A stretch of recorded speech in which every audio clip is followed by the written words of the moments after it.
Hello students, इस video में यहाँ पर क्वेश्चन नंबर 2 सॉल्व करने जा रहा हूँ। क्वेश्चन नंबर 2 में एक्चुअली हमें क्या दे रखा है, on comparing the ratios A1 A2 B1 B2 C1 C2। मतलब इस क्वेश्चन नंबर 2 में सबसे पहले हमें फाइंड करना पड़ेगा A1 upon A2 B1 upon B2 and C1 upon C2। Okay, तो हम A1 upon A2 B1 upon B2 and C1 upon C2 find करेंगे।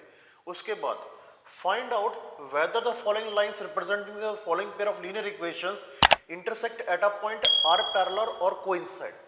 स्टूडेंट, जैसे कि क्वेश्चन नंबर 2 में हमें फर्स्ट में क्या दो इक्वेशंस दे रखी है। इन दोनों इक्वेशंस का अगर हम ग्राफिकल रिप्रेजेंटेशन करेंगे तो स्ट्रेट लाइन मिलेगी, क्योंकि ये लीनियर इक्वेशन है। लीनियर इक्वेशंस का जब भी हम ग्राफिकल रिप्रेजेंटेशन करेंगे तो स्ट्रेट लाइन मिलेगी। तो जैसे कि हम इन दोनों इक्वेशंस का ग्राफिकल रिप्रेजेंटेशन करेंगे और हम जानते हैं कि हमें स्ट्रेट लाइन मिलेंगी, तो स्ट्रेट लाइन के यहाँ पे स्टूडेंट 3 डिफरेंट केसेस हो सकते हैं। हो सकता है कि पहली जो इक्वेशन दे रखी है उसकी स्ट्रेट लाइन ये हो, और सेकंड जो इक्वेशन दे रखी है उसकी स्ट्रेट लाइन भी ये हो। तो इस केस में स्टूडेंट्स क्या हो गया कि दोनों इक्वेशन की जो स्ट्रेट लाइंस है वो हमें क्या मिल रही है, एक दूसरे से पैरेलल मिल रही है, और पैरेलल मिलने की वजह से ये कौन सा केस होगा, नो सॉल्यूशन का केस बनेगा। ओके, तो स्टूडेंट्स क्या है कि जब भी हमारी लाइंस दोनों पैरेलल होंगी तो उस केस में क्या है, यहाँ पे नो सॉल्यूशन का केस बनेगा। तो ये हो गया पहला सिचुएशन। अब इसका दूसरा क्या होगा, हो सकता है कि जो हमने पहली लाइन ड्रॉ किया है इस वाली इक्वेशन का, सपोज ग्राफिकल रिप्रेजेंटेशन ये लाइन इस तरीके से आ रही है, और सेकंड इक्वेशन का जो ग्राफिकल रिप्रेजेंटेशन जो लाइन है वो सपोज इस तरीके से आ रही है। तो इस केस में क्या हो रहा है स्टूडेंट्स कि दोनों इक्वेशंस का जो ग्राफिकल रिप्रेजेंटेशन जो स्ट्रेट लाइंस है वो दोनों इंटरसेक्ट कर रही है इस पॉइंट पे। ये पॉइंट ऑफ इंटरसेक्शन ही क्या होगा, सॉल्यूशन। तो इस केस में हमें क्या होगा, लाइंस इंटरसेक्टिंग है, और यहाँ पे हमें क्या मिलेगा, एक सिंगल सॉल्यूशन मिलेगा। और वो सिंगल सॉल्यूशन कहाँ मिलेगा, जहाँ पे ये दोनों लाइंस इंटरसेक्ट कर रही है। अब इसके बाद थर्ड स्टूडेंट केस क्या होने वाला है कि सपोज हमने फर्स्ट इक्वेशन का जो ग्राफिकल रिप्रेजेंटेशन है वो ये किया, और फर्स्ट इक्वेशन का ग्राफिकल रिप्रेजेंटेशन करने पे हमें ये स्ट्रेट लाइन मिल रही है। अब हमने क्या किया, सेकंड इक्वेशन का भी ग्राफिकल रिप्रेजेंटेशन किया, और ग्राफिकल रिप्रेजेंटेशन में जो हमें स्ट्रेट लाइन मिल रही है वो क्या है, इसी के ऊपर आ रही है, मतलब कोइंसाइड कर रही है। तो यहाँ पे क्या होगा, इन दोनों लाइंस के जो कॉमन पॉइंट्स हैं वो इनफाइनाइट है। तो इनफाइनाइट कॉमन पॉइंट्स होने की वजह से यहाँ पे क्या होगा, इनफाइनाइट मैनी सॉल्यूशन होगा। तो स्टूडेंट ये हमारा रहता है कॉन्सेप्ट कि कितने नंबर ऑफ सॉल्यूशंस हमें मिलते हैं। तो जब लाइंस पैरेलल होती है नो सॉल्यूशन, इंटरसेक्टिंग होती है वन सॉल्यूशन, और जब कोइंसाइड करती हैं तो इनफाइनाइट मैनी सॉल्यूशन का केस बनता है। अब यहाँ पे स्टूडेंट क्या है कि हमें यही बातें बतानी है, लेकिन बिना ग्राफिकल रिप्रेजेंटेशन के, और किसका यूज करके, A1 upon A2 B1 upon B2 और C1 अपॉन C2 के रेशियोज का यूज करके। तो स्टूडेंट इसको हम देखेंगे अब आगे वीडियो में कि किस तरीके से हम पता कर सकते हैं कि इन तीनों रेशियोज का यूज करके कि ये जो इक्वेशंस हमें दे रखे हैं इनका ग्राफिकल रिप्रेजेंटेशन में जो लाइंस है वो इंटरसेक्ट करेंगी या फिर आपस में पैरेलल रहेंगे या फिर स्टूडेंट। तो इसके लिए हम क्या करते हैं, सबसे पहले A1 upon A2 B1 upon B2 और C1 अपॉन C2 फाइंड करेंगे। लेकिन उससे पहले मैं आपको बताऊंगा कि A1 A2 B1 B2 और C1 C2 है क्या एक्चुअली। तो इसके लिए मैं यहाँ पे क्या करने जा रहा हूँ, मैं यहाँ पे लिखने जा रहा हूँ जो लीनियर इक्वेशंस होती हैं टू वेरिएबल्स की, उनको स्टैंडर्ड फॉर्म में। तो हमारी स्टैंडर्ड फॉर्म में इक्वेशंस आएंगी A1x plus B1y plus C1 equals to 0। तो ये हो गई है हमारी first linear equation in two variables A1x plus B1y plus C1 equals to 0। और सेकंड हमारी होगी A2x plus B2y plus C2 equals to 0। तो स्टूडेंट्स इस तरीके से हमारी जो फर्स्ट टू इक्वेशंस या फिर दो लीनियर इक्वेशंस जो टू वेरिएबल्स में जो स्टैंडर्ड फॉर्म में हम इस तरीके से यहाँ पर लिख सकते हैं। अब इसके अगर स्टूडेंट कंपेयर करते हैं ये स्टैंडर्ड फॉर्म को और गिवन क्वेश्चन को, तो हम A1 B1 और C1 A2 B2 और C2 की वैल्यू इजीली फाइंड कर सकते हैं। तो पहले इक्वेशन में जो भी x का कोफिशिएंट है वो है A1, तो यहाँ पे x का कोफिशिएंट क्या है 5, तो हम लिख सकते हैं कि A1 की वैल्यू क्या है 5। इस तरीके से लिखेंगे कि जो B1 की वैल्यू है, B1 क्या y का कोफिशिएंट, तो y का कोफिशिएंट -4 है, तो B1 की वैल्यू हो गई -4, और C1 की जो वैल्यू है वो है कांस्टेंट 8। तो यहाँ पे इस तरीके से हमारे पास A1 B1 और C1 की वैल्यू आ गई है। अब A2 B2 और C2 की वैल्यू फाइंड करेंगे। तो सेकंड इक्वेशन में x का जो कोफिशिएंट है वो A2 है, तो x का यहाँ पे कोफिशिएंट है 7, B2 y का कोफिशिएंट है, वो y का कोफिशिएंट है यहाँ पे 6, और C2 कांस्टेंट है जो कि यहाँ पर क्या है -9। तो इस तरीके से हमने यहाँ पे A1 B1 C1 A2 B2 C2 की वैल्यूज फाइंड कर ली है, क्योंकि इन्हीं वैल्यूज का हम यूज करके अब रेशियोज को आगे फाइंड करेंगे। तो हम निकालते A1 अपॉन A2, तो a1 अपॉन a2 हमारे पास आ रहा है 5/7। इसका नेक्स्ट हम फाइंड करते हैं b1 अपॉन b2। तो b1 अपॉन b2 हमारे पास आ रहा है -4/6। स्टूडेंट इसको हमेशा सिंपलेस्ट फॉर्म में कन्वर्ट कर दीजिए, अगर नहीं है तो ये हो जाएगा क्या -2/3। तो b1 अपॉन b2 की वैल्यू क्या हो गई -2/3। अब हम फाइंड करते हैं c1 अपॉन c2। तो c1 अपॉन c2 हमारा हो गया 8/-9। ये सिंपलेस्ट फॉर्म में ही है। तो स्टूडेंट इस तरीके से a1 अपॉन a2 की वैल्यू 5/7, b1 अपॉन b2 की वैल्यू -2/3 और c1 अपॉन c2 की वैल्यू क्या है 8/-9 या फिर कह सकते हैं -8/9।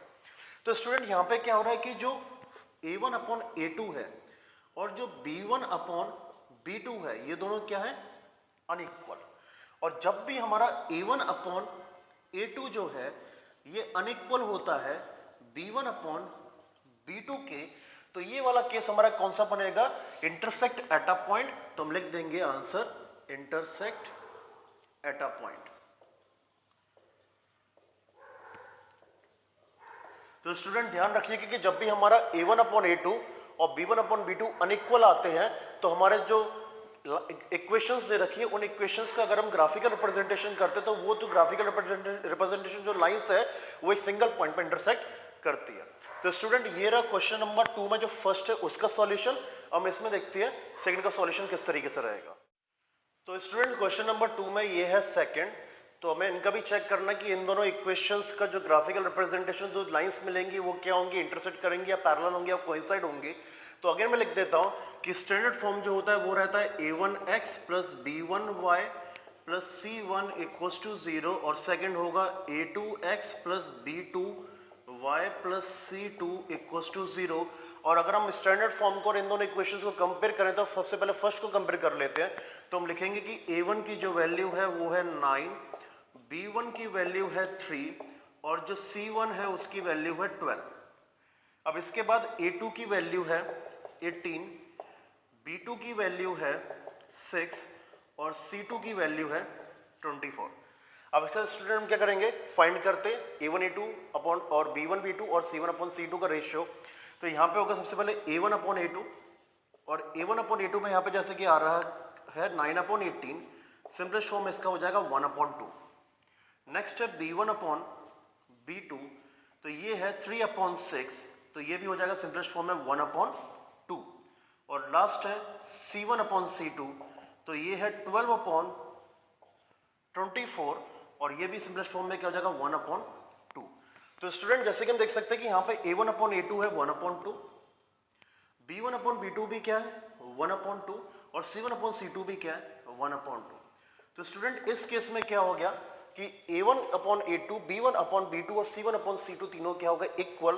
तो हम लिखते हैं कि जब भी a1 अपॉन a2 इक्वल होगा b1 अपॉन b2 के इक्वल होगा c1 अपॉन c2 के, तो स्टूडेंट इस केस में हमारा बनेगा ये वाला सिचुएशन कि लाइंस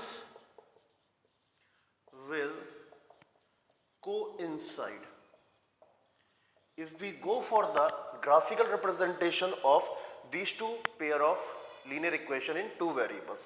तो अगर हम इन दोनों लीनियर इक्वेशंस का ग्राफिकल रिप्रेजेंटेशन करेंगे तो ग्राफिकल रिप्रेजेंटेशन जो लाइन मिलेंगी वो दोनों लाइन एक दूसरे को क्या करेंगी कोइंसाइड, तो मतलब वो एक दूसरे को सुपर इम्पोज करेंगी और इस केस में हमें मिलते हैं इनफाइनाइट मेनी सॉल्यूशंस। तो स्टूडेंट ये है क्वेश्चन नंबर 2 में सेकंड का जो सॉल्यूशन है वो, और हम इस वीडियो में देखेंगे इस क्वेश्चन नंबर 2 में थर्ड का सॉल्यूशन किस तरीके से रहेगा। ओके स्टूडेंट, तो ये है क्वेश्चन नंबर 2 में थर्ड जिसको मैं सॉल्व करना है। तो सबसे पहले मैं लिख लेता हूँ स्टैंडर्ड फॉर्म्स। तो a1x plus b1y plus c1 equals to 0 और a2x plus b2y plus c2 equals to 0। और हम कंपेयर करके a1 और b1 और c1, a2, b2 और c2 की वैल्यूज फाइंड करते हैं। तो सबसे पहले आएगा a1 और a1 की वैल्यू है 6। नेक्स्ट है हमारा b1 और b1 की वैल्यू है -3। नेक्स्ट है हमारा c1 और c1 की वैल्यू है +10।